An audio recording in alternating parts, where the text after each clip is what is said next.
बेटे ने अपनी रोजेदार माँ को कब्र तक पहुंचा दिया और रोज यही कहता कि तुझे रोजे रखने की नहीं बल्कि कब्र में जाने की फिक्र करनी चाहिए। रमजान के रोजे छोड़ कब्र की तैयारी कर। फिर जो जुल्म इस बेहिस बेटे ने किया सुनकर जमीन कांप उठी और आसमान भी लर्ज गया। फिर अल्लाह का ऐसा गजब नाजिल हुआ कि लोग खौफ से कानों को हाथ लगाने लगे। वो मौत की तमन्ना करता रहा मगर उसे मौत नसीब न हुई। यह एक ऐसा हकीकत पर मबनी वाकया है जो सुनकर दिल दहल जाए। दिल मजबूत करके सुने। रात का पिछला पहर था। आसमान पर चांद की मध्यम रोशनी बिखरी हुई थी। गलियां सुनसान थीं। हवा में हल्की खुनकी थी। एक छोटे से बोसीदा घर की खिड़की से हल्की रोशनी छन रही थी। अंदर एक बूढ़ी औरत जाए नमाज पर बैठी आंखों में आंसू लिए दुआ मांग रही थी। या अल्लाह, मेरे बेटे को हिदायत दे। या रब, मैं रोजे रखती हूं तेरे लिए, बस मेरे बेटे को राह रास्ते पर ले। अब उसकी लर्जती हुई आवाज खामोश रात में गूंज रही थी। यह ज़ैनब बीबी थी, एक नेक और साबिर माँ जिसकी उम्र तकरीबन 60 साल थी। वह एक बेवा थी और उसका इकलौता बेटा सलीम उसकी कुल कायनात था। सलीम बचपन में बहुत मासूम और फरमाबरदार था, लेकिन वक्त और बुरी सोहबत ने उसे बदल दिया था। दरवाजा जोर से खुला और एक ऊंची आवाज ने उसकी दुआओं का सिलसिला तोड़ दिया। अम्मा, कहाँ हो तुम? खाना दो मुझे। दरवाजे में एक नौजवान लड़खड़ाता हुआ खड़ा था। उसके हाथ में शराब की बोतल थी, कपड़े मैले और उलझे हुए बाल, चेहरे पर एक वहशियाना हंसी। वह सलीम था, ज़ैनब बीबी का इकलौता बेटा, जिसे वह दुनिया की हर चीज से ज्यादा चाहती थी। ज़ैनब बीबी ने नम आंखों से उसे देखा। बेटा, तुम फिर शराब पीकर आए हो? रमजान का महीना है, रोजा रखो, अल्लाह से माफी मांगो। अम्मा, तुम अपना लेक्चर अपने पास रखो, मुझे भूख लगी है, खाने को दो। सलीम ने गुस्से से बोतल मेज पर पटकी। ज़ैनब बीबी ने धीरे से एक प्लेट में सादा रोटी और सालन रखा और उसके सामने रख दिया। सलीम ने प्लेट की तरफ देखा और गुस्से में भड़क उठा। यह क्या है? रोज रोज यही गरीबों जैसा खाना? मेरे लिए गोश्त क्यों नहीं पकाती? बेटा, हमारे पास इतने पैसे नहीं हैं। मैंने जो कुछ था तुम्हारे लिए रखा है। माँ की आवाज टूट रही थी। मेरे लिए? हाँ, तुम्हारी वजह से मैं हमेशा गरीब रहा हूं। तुमने कभी मेरे लिए कुछ नहीं किया। सलीम ने जोर से मेज पर हाथ मारा। ज़ैनब बीबी खामोशी से बेटे की तरफ देखती रही। उसकी आंखों में न कोई गिला था न शिकायत, बस एक माँ की बेबसी थी। यह रोज का मामूल बन चुका था। सलीम दिन भर बाहर रहता, रात गए नशे में धुत होकर आता और अपनी माँ पर गुस्सा निकालता। वह अपने दोस्तों के साथ सारा दिन जुआ खेलता, शराब पीता और गुनाहों में डूबा रहता। दूसरी तरफ ज़ैनब बीबी रोजे रखती, तहज्जुद पढ़ती और अल्लाह से अपने बेटे की हिदायत के लिए दुआ करती। अल्लाह, मेरे बेटे को बख्श दे, उसे अच्छा बना दे। लेकिन सलीम को अपनी माँ की दुआओं की कोई परवाह नहीं थी। एक दिन सलीम का एक दोस्त राशिद उसके पास आया। सलीम, सुन, एक बड़ा काम मिला है। एक शराब के कारोबार में इन्वेस्ट करने का मौका है। अगर हमारे पास 50,000 हों तो हम खूब कमाएंगे। सलीम के कान खड़े हो गए। लेकिन मेरे पास तो पैसे नहीं हैं। राशिद ने आंख दबाई। अरे, तुम्हारी माँ के पास कुछ होगा ना? जेवर, पैसे ले लो, आखिर तुम्हारी जिंदगी का सवाल है। सलीम के दिमाग में एक खौफनाक ख्याल आया। उस रात जब ज़ैनब बीबी तहज्जुद पढ़ने में मसरूफ थी, सलीम दबे पांव उसके कमरे में दाखिल हुआ। उसकी नजरें एक छोटे से बक्स की तरफ गईं, जहां ज़ैनब बीबी ने अपना सारा जेवर रखा हुआ था। यही मौका है, सलीम ने दिल में सोचा। उसने आहिस्ता से बक्स खोला और माँ की 2 चूड़ियां निकाल लीं। यह वो चूड़ियां थीं जो उसके वालिद ने ज़ैनब बीबी को शादी के वक्त पहनाई थीं। अगली सुबह जब ज़ैनब बीबी ने बक्स खोला तो वह हैरान रह गई। मेरे जेवर कहाँ गए? उसकी आवाज लर्ज रही थी। सलीम ने झूठ बोला। पता नहीं अम्मा, शायद तुम्हें याद ना हो, तुमने कहीं और रख दिए होंगे। ज़ैनब बीबी की आंखों में आंसू आ गए, लेकिन उसने कुछ नहीं कहा। रमजान के आखिरी अशरे का आगाज हो चुका था। ज़ैनब बीबी ज्यादा इबादत करने लगी थी। वह रात को उठकर दुआ करती, कुरान पढ़ती और अपने बेटे की हिदायत के लिए अल्लाह के हुजूर गिड़गिड़ाती। या अल्लाह, मेरा बेटा बहुत भटक गया है, इस पर रहम कर। लेकिन दूसरी तरफ सलीम की बर्बादी बढ़ती जा रही थी। एक दिन वह नशे में धुत घर आया और माँ को सेहरी के वक़्त जगाया। अम्मा उठो, मुझे पैसे दो। ज़ैनब बीबी ने हैरानी से देखा। बेटा, मैं कहाँ से दूं? तुमने मेरे जेवर भी बेच दिए। यह सुनकर सलीम तैश में आ गया। तुम्हारी वजह से मेरी जिंदगी बर्बाद हो रही है। उसने गुस्से में माँ को धक्का दे दिया। ज़ैनब बीबी जमीन पर गिर गई। उसका सर एक लकड़ी से टकरा गया, खून बहने लगा।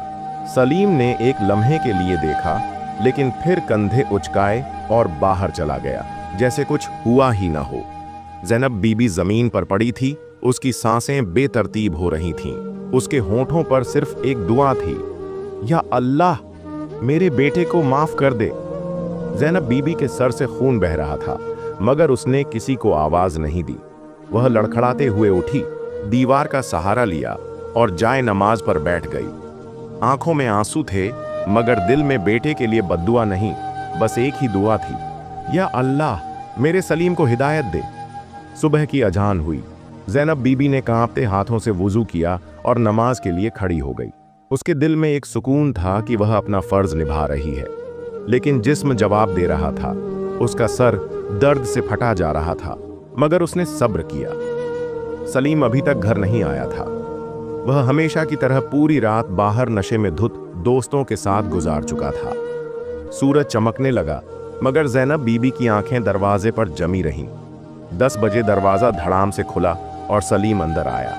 उसकी आंखें सुर्ख थीं, हाथ में वही शराब की बोतल थी। मां को देखकर उसके माथे पर शिकन तक नहीं आई, जैसे कुछ हुआ ही ना हो। अम्मा, नाश्ता बना दो। ज़ैनब बीबी ने नम आंखों से अपने बेटे को देखा। वह बोली तो उसकी आवाज टूट रही थी। बेटा, रोजे रख लो, अल्लाह तुम्हें माफ कर देगा। सलीम ने कहा लगाया। अम्मा, तुम्हें पता है ना, मुझे इन सब चीजों में कोई दिलचस्पी नहीं। मुझे खाना दो, फजुल बातें मत करो। ज़ैनब बीबी खामोशी से उठी, कमजोर हाथों से रोटी बनाई और उसके सामने रख दी। सलीम ने निवाला तोड़ा, मगर अचानक हाथ रोक लिया। यह क्या है? सालन में गोश्त क्यों नहीं? बेटा, हमारे पास इतने पैसे नहीं हैं कि रोज गोश्त पकाया जाए। जो कुछ था वही बना दिया। सलीम ने गुस्से में प्लेट उठाकर जमीन पर पटक दी। तुम्हारी वजह से मेरी जिंदगी जहन्नम बनी हुई है। अगर मेरे पास पैसे होते तो आज मैं भी अमीरों की तरह रहता। ज़ैनब बीबी ने बेटे के चेहरे को देखा। उसकी आंखों में नफरत थी। मां ने सर झुका लिया, मगर दिल में दुआ बाकी रही। उसी शाम सलीम के दोस्त फिर उसके घर आ गए। वे सब घर के आंगन में बैठे थे। सिगरेट और शराब की बू हर तरफ फैली हुई थी। ज़ैनब बीबी अंदर बैठी कुरान पढ़ रही थीं, मगर बार बार बाहर से कह सुनकर उनका दिल कांप जाता था। सलीम, अगर हमें जिंदगी में कामयाब होना है तो हमें बड़े लेवल पर इन्वेस्ट करना होगा, मगर पैसे कहां से आएंगे? तुम्हारी मां के पास कुछ ना कुछ तो होगा। सुना है बूढ़ी औरतें जेवर छुपा कर रखती हैं। यह सुनते ही सलीम का दिमाग घूम गया। तुम ठीक कह रहे हो, कल मैं यह काम खत्म कर दूंगा। अगली सुबह जब ज़ैनब बीबी तहज्जुद के बाद बैठी तो सलीम चुपके से उनके पास आया। अम्मा, तुम्हारे पास जो भी जेवर या पैसे हैं मुझे दे दो। मां हैरान रह गई। बेटा, मैंने सब कुछ तुम्हारे लिए रखा है, मगर तुम इन पैसों का क्या करोगे? ये सवाल तुम मुझसे मत पूछो, मुझे बस दे दो। ज़ैनब बीबी खामोश हो गईं। वह जानती थीं कि इनकार करने का कोई फायदा नहीं होगा। उन्होंने अपने कपड़ों की अलमारी से एक छोटा सा बक्स निकाला, जिसमें कुछ पुराने जेवर और थोड़ी सी रकम रखी थी। यह है सब कुछ। सलीम ने झपट कर बक्स उठाया। उसकी आंखों में लालच झलक रहा था। यही काफी है, अब मैं अपनी जिंदगी बना सकता हूं। वह तेजी से दरवाजे की तरफ बढ़ा, मगर अचानक ज़ैनब बीबी ने उसका हाथ पकड़ लिया। बेटा, बस एक बार सोच लो, कहीं तुम गलत रास्ते पर तो नहीं जा रहे? सलीम ने एक झटके से अपना हाथ छुड़ाया। अम्मा, तुम हमेशा मेरे रास्ते में क्यों आ जाती हो? तुम्हारी नसीहतें अब मुझे जहर लगने लगी हैं। यह कहकर वह दरवाजा जोर से बंद करके चला गया। ज़ैनब बीबी ने पहली बार अपने बेटे के मुंह से ऐसी बात सुनी थी। उनकी आंखों में आंसू आ गए, दिल बैठ गया। 2 दिन गुजर गए, सलीम घर नहीं आया। माँ दरवाजे पर नजरें जमाए बैठी रहीं, मगर वह नहीं आया। तीसरी रात जब वह वापस आया तो उसकी हालत पहले से भी बिगड़ चुकी थी। उसके कपड़े फटे हुए थे, चेहरे पर जख्म थे और वह बमुश्किल चल पा रहा था। कुछ नहीं अम्मा, बस किस्मत खराब थी। पता चला कि सलीम ने अपने दोस्तों के साथ जुआरियों के साथ शर्त लगाई और सब कुछ हार गया। अब वह खाली हाथ था, यहां तक कि मां के दिए हुए जेवर और पैसे भी खत्म हो चुके थे। अम्मा, मेरे लिए कुछ खाने को है? बेटा, तुम्हारे बिना मैंने कुछ भी नहीं खाया। ज़ैनब बीबी ने चूल्हे पर बचा हुआ खाना गर्म किया और उसके सामने रख दिया। सलीम ने एक निवाला लिया और मां की तरफ देखा। उनकी आंखों में पहले की तरह मोहब्बत थी, जैसे कुछ हुआ ही ना हो। अम्मा, तुम मुझसे नाराज नहीं हो? मां अपने बच्चों से कब नाराज होती है बेटा? सलीम की आंखों में पानी आ गया, मगर वह जल्दी से उठकर बाहर निकल गया, जैसे कुछ महसूस ही नहीं करना चाहता था। रात के आखिरी पहर ज़ैनब बीबी तहज्जुद के लिए उठीं, दुआ के लिए हाथ बुलंद किए। या अल्लाह, मेरा बेटा बहुत भटक चुका है, इसे हिदायत दे दे। अगर वह बाज नहीं आता तो बस उसका अंजाम मेरे सामने ना आने देना। सलीम बाहर बैठा था। उसने पहली बार मां की दुआओं को गौर से सुना, मगर शैतान उसके दिल में पहले ही घर बना चुका था। अगले दिन सलीम के दोस्त फिर आ गए। सलीम, तुम्हें अपने नुकसान का बदला लेना होगा। कैसे? हम एक बड़ा काम करने जा रहे हैं, एक दुकान लूटनी है। अगर तुम साथ दोगे तो बहुत पैसे कमाएंगे। सलीम के दिमाग में एक शैतानी ख्याल आया। ठीक है, मैं भी तुम्हारे साथ हूं। यह वह लम्हा था जहां सलीम ने अपनी मां की आखिरी उम्मीद को तोड़ दिया था। वह गुनाह की दुनिया में और गहराई में जा रहा था और ज़ैनब बीबी की दुआएं भी अब कमजोर पड़ती जा रही थीं। अगली रात जब सलीम लौट कर आया तो उसके हाथ खून में लथपथ थे। मां ने उससे देखकर कांपते हुए पूछा, बेटा, ये खून कैसे लगा? सलीम ने नजरें चुराईं। कुछ नहीं अम्मा, बस एक छोटा सा झगड़ा हो गया था। मगर मां जानती थी कि यह कोई आम झगड़ा नहीं था। वह पहली बार अपने बेटे के लिए खौफजदा हो चुकी थी। सलीम की आंखों में एक वहशत थी और हाथों पर जमा हुआ खून अभी तक सूखा नहीं था। ज़ैनब बीबी का दिल किसी अनजाने डर से कांप रहा था। बेटा, मुझे सच सच बताओ, ये खून किसका है? उनकी आवाज लड़खड़ा रही थी। सलीम ने नजरें चुराईं, जैसे कोई चोर पकड़ा गया हो। कुछ नहीं अम्मा, बस एक मामूली झगड़ा था, तुम फिक्र मत करो। मगर मां की ममता ने सच को महसूस कर लिया था। उन्होंने बेटे के कपड़ों को देखा, जिन पर खून के धब्बे थे, और उनका दिल बैठने लगा। बेटा, अल्लाह से डरो, कहीं ऐसा ना हो कि तुम्हारा अंजाम बहुत बुरा हो। सलीम ने एक जहरीली मुस्कान के साथ मां की तरफ देखा। अम्मा, अब बस भी करो, तुम्हारी ये नसीहतें मेरी जिंदगी बर्बाद कर रही हैं। मैं जो कर रहा हूं मुझे करने दो। यह कहकर वह अंदर चला गया और ज़ैनब बीबी वहीं दरवाजे पर बैठ गई। उनकी आंखों से आंसू बहने लगे। रात के वक्त सलीम के दोस्त फिर आ गए। वे सब कमरे में बैठे सिगरेट पी रहे थे और उनकी सरगोशियां सुनाई दे रही थीं। यार, कल जो काम किया था उसका कुछ फायदा नहीं हुआ, हमें कुछ बड़ा करना होगा। हाँ, लेकिन पैसा कहां से आएगा? सलीम, जो खामोश बैठा था, अचानक बोला, मेरे पास एक आइडिया है। सब उसकी तरफ मुतवज्जा हो गए। मेरी मां के पास एक पुराना जेवर और कुछ जमा की हुई रकम बाकी है। अगर वह हाथ आ जाए तो हमारा काम बन सकता है। एक दोस्त ने कहकहा लगाया, वाह सलीम, तुम तो असली खिलाड़ी निकले। अपनी मां को लूटने का सोच रहे हो? सलीम ने कंधे उचकाए। क्या फर्क पड़ता है? मैं जो भी करूं मेरे फायदे के लिए होगा। यह बात कहते हुए उसके दिल में कोई शर्मिंदगी नहीं थी, कोई पछतावा नहीं था।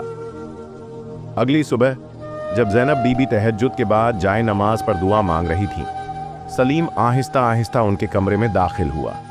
अम्मा, मुझे कुछ पैसे चाहिए। मां ने हैरानी से बेटे को देखा। बेटा, अभी तो 2 दिन पहले तुम्हें सब कुछ दे दिया था, अब और कहां से दूं? सलीम के चेहरे पर मायूसी छा गई। अम्मा, तुम्हारे पास कुछ ना कुछ तो होगा, वही दे दो। ज़ैनब बीबी की आंखों में आंसू आ गए। बेटा, मैं तुम्हें सब कुछ दे चुकी हूं, अब मेरे पास सिर्फ ये चंद कपड़े और कुछ दुआएं हैं। ये सुनते ही सलीम का गुस्सा भड़क उठा। अम्मा, तुम मुझे पागल बनाने की कोशिश कर रही हो। मुझे अच्छी तरह मालूम है कि तुम्हारे पास कुछ जेवर और पैसे हैं। मां का दिल दहल गया। बेटा, अगर मैं कह रही हूं कि मेरे पास कुछ नहीं तो तुम्हें यकीन क्यों नहीं आ रहा? सलीम का सब्र जवाब दे गया। वह आगे बढ़ा और गुस्से में अलमारी को खोलने लगा। ज़ैनब बीबी ने रोकने की कोशिश की, मगर सलीम ने उन्हें धक्का दे दिया। वह जमीन पर गिर गईं, मगर उन्होंने फिर भी बेटे का हाथ पकड़ने की कोशिश की। बेटा, खुदा के लिए ऐसा मत करो। मगर सलीम ने मां की फरियाद सुनी अनसुनी कर दी। उसने अलमारी के तमाम कपड़े निकालकर फेंक दिए, मगर जब कुछ न मिला तो और ज्यादा गुस्से में आ गया। तुम झूठ बोल रही हो अम्मा। उसके हाथ में एक मोटी लकड़ी आ गई।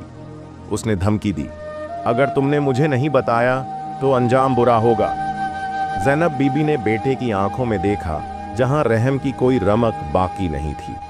बेटा, अगर तुम्हें अपनी मां की जान लेनी है तो ले लो, लेकिन मैं झूठ नहीं बोल सकती। सुनकर सलीम का दिमाग घूम गया। उसने लाठी उठाई और पूरी ताकत से मां के कंधे पर दे मारी। ज़ैनब बीबी की चीख निकल गई और वह जमीन पर गिर पड़ी। बेटा, अल्लाह से डरो। मगर सलीम के कानों पर जूं तक न रेंगी। उसने एक और वार किया और फिर एक और। चंद लम्हे बाद कमरे में सिर्फ खामोशी थी। ज़ैनब बीबी का जिस्म साकित पड़ा था और उनकी आंखें नीमवा थीं। सलीम के हाथ कांपने लगे। उसने मां को झंझोड़ा, अम्मी, अम्मी उठो ना, मुझे माफ कर दो। मगर वह जा चुकी थी। सलीम की आंखों से आंसू निकल आए, मगर अब पछतावे का कोई फायदा नहीं था।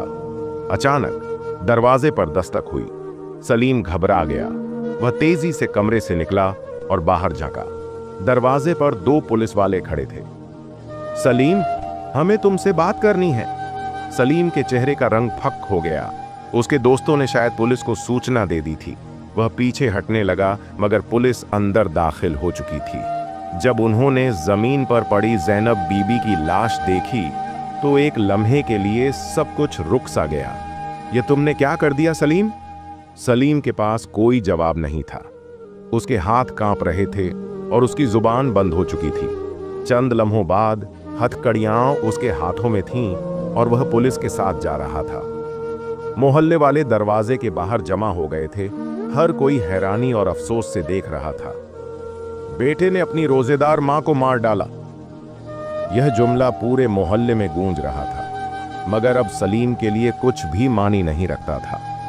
वह जा चुका था और उसके पीछे सिर्फ एक मां की खामोशी रह गई थी।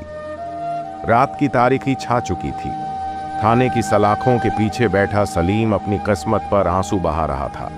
उसके कानों में मां की आखिरी चीखें मुसलसल गूंज रही थीं। वह अपनी ही सांसों से खौफजदा था। पुलिस इंस्पेक्टर फहद, जो कई सालों से जुर्म की तहकीकात कर रहा था, आहिस्ता आहिस्ता सलीम के करीब आया। सलीम, जानते हो तुमने क्या किया है? सलीम की आंखें सुर्ख थीं और चेहरे पर खौफ के साए मंडरा रहे थे। उसने बमुश्किल सर उठाया। मुझे छोड़ दो, मुझे मां के पास जाना है। मुझे एक मौका दो, मैं उनसे माफी मांगना चाहता हूं। इंस्पेक्टर ने गहरी सांस ली। अब माफी? जब मां की रूह कफस से अंसरी से परवाज कर चुकी, तब तुम्हें होश आया? तुम्हें मालूम है कि तुम्हारी मां रोजे से थीं। वह तुम्हारे लिए दुआएं मांग रही थीं और तुमने उन्हें मौत के घाट उतार दिया। सलीम के आंसू रुखसार पर बह निकले। मुझे कुछ समझ नहीं आ रहा। मुझे लगा था मैं बस उन्हें डरा रहा हूं, मगर... इंस्पेक्टर ने तंजिया मुस्कुराहट के साथ कहा, डराया नहीं, मार डाला। तुम्हें लगता है यह सब इतना ही आसान है? अब जो सजा तुम्हारा इंतजार कर रही है, उसका अंदाजा है तुम्हें? सलीम की आंखों में एक बार फिर खौफ उभर आया। क्या मुझे सजाए मौत होगी? इंस्पेक्टर ने उसकी तरफ देखते हुए कहा, यह अदालत का फैसला होगा, मगर तुम्हारे जुर्म की नौयत देखते हुए तुम्हें सख्त सजा मिलेगी। सलीम की हालत गैर होने लगी। उसने दोनों हाथों से अपने बाल जकड़ लिए और जमीन पर गिर गया। नहीं, मैं मरना नहीं चाहता। मैं अपनी मां के बिना कैसे जीऊंगा? इंस्पेक्टर ने सर्द लहजे में कहा, जब तुमने लाठी उठाई थी तब सोचना था। अब तुम्हारे लिए पछतावे के सिवा कुछ नहीं बचा।